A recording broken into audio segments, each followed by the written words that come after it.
Selamat pagi, nama saya Abigail Victoria, absen 1 dari kelas 11 IPS 3. Hari ini akan mempresentasikan mengenai teks ulasan. Teks ulasan adalah suatu teks yang berisi ulasan, penilaian, atau review terhadap suatu karya seperti film, drama, atau sebuah buku.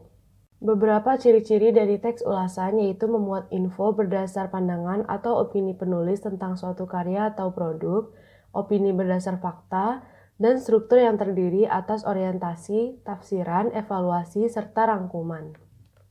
Teks ulasan memiliki beberapa unsur, yaitu identitas buku yang berisi judul, nama pengarang, nama penerbit, tempat dan tahun terbit, cetakan, serta tebal buku.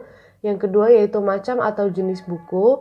Yang ketiga keunggulan buku. Yang keempat kelemahan buku. Dan yang kelima nilai buku. Teks ulasan memiliki beberapa struktur, yaitu yang pertama orientasi. Orientasi merupakan bagian pertama yang menjelaskan tentang gambaran umum sebuah karya yang akan diulas. Yang kedua, tafsiran. Tafsiran merupakan bagian yang berisi penjelasan detail mengenai sebuah karya yang akan diulas. Yang ketiga yaitu evaluasi. Evaluasi merupakan bagian yang berisi pandangan dari pengulas mengenai hasil karya yang diulas. Dan yang terakhir yaitu rangkuman. Rangkuman merupakan bagian yang berisi kesimpulan dari ulasan terhadap suatu karya. Teks ulasan memiliki beberapa kaidah kebahasaan, yaitu yang pertama istilah, yaitu kata atau gabungan kata yang dengan cermat mengungkapkan makna konsep, proses, keadaan, atau sifat yang khas dalam bidang tertentu. Contohnya di sini ada dua, yaitu yang pertama istilah umum, film, ikan, dan bunga, dan untuk istilah khusus, komedi, gurame, dan mawar. Yang kedua ada sinonim dan antonim.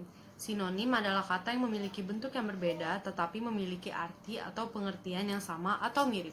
Contohnya, obrolan orang itu mirip dengan dialog dalam film Romeo dan Juliet. Antonim adalah kata yang artinya berlawanan satu dengan yang lain.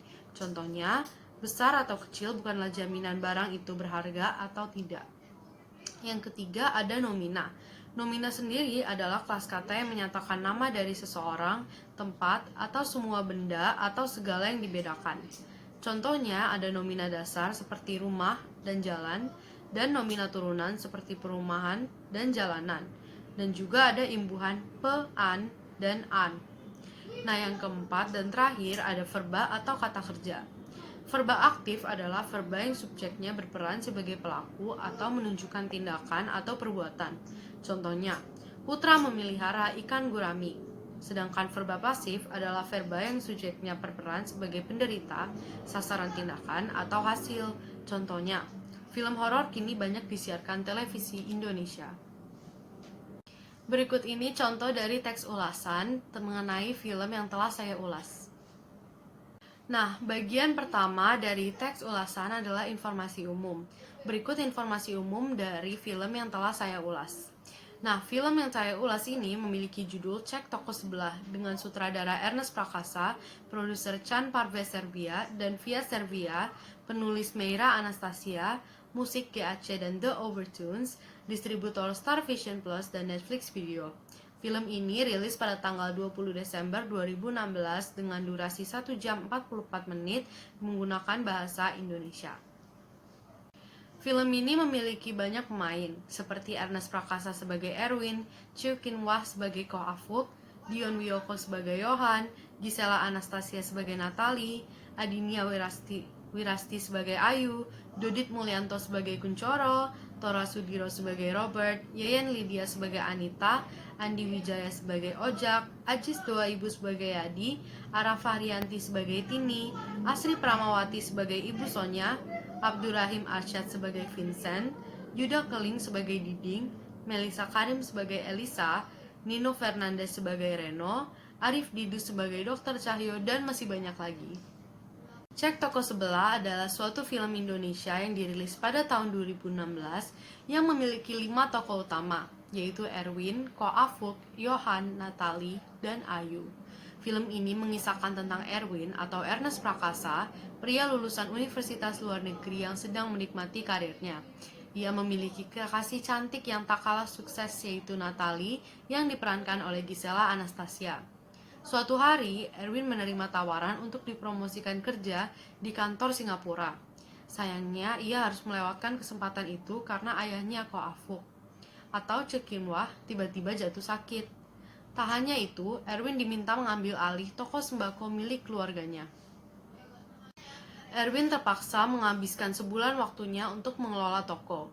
Sementara Natalie merasa kecewa karena ia ingin Erwin mendapatkan promosi di kantornya.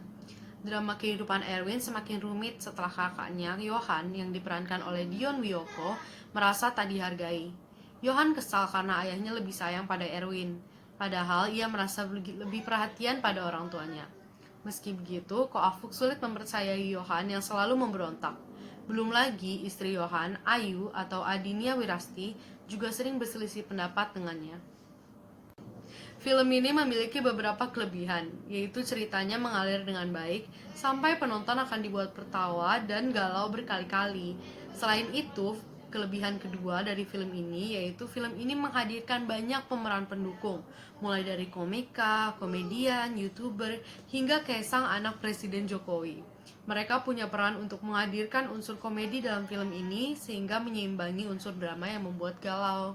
Sayangnya, akting beberapa tokoh kurang masuk ke dalam suasana yang dibangun, entah itu saat scene lucu atau sedih. Film ini banyak bercerita mengenai realita kehidupan keluarga, seperti harapan tinggi orang tua terhadap anak, relasi antar saudara yang tak selalu mulus. Selain itu, film ini juga mengajarkan kita untuk saling menghargai satu sama lain. Banyak juga peristiwa menarik, lucu, dan menggugah emosi dari film ini. Penonton film Cek Toko Sebelah sudah mencapai 2 juta lebih penonton serta mendapatkan 9 nominasi di Festival Film Indonesia. Film ini juga bisa dinikmati oleh semua kalangan. Pelajaran yang bisa diambil dari film ini yaitu toleransi antar agama dan selalu membantu yang lemah. Kehidupan itu seperti perjalanan, akan banyak persimpangan yang mengharuskan kita menentukan arah untuk mencapai tujuan. Film Cek Toko Sebelah menunjukkan pada kita bahwa untuk menentukan pilihan jalan hidup haruslah bijaksana, yang di dalamnya ada usaha, fokus, dan niat baik. Ketekunan akan selalu membuahkan hasil jika kita terus berusaha. Kita akan bisa mencapai cita-cita yang kita impikan. Terima kasih sudah mendengarkan presentasi saya mengenai teks ulasan. Mohon maaf jika ada kata-kata yang kurang berkenan. Terima kasih.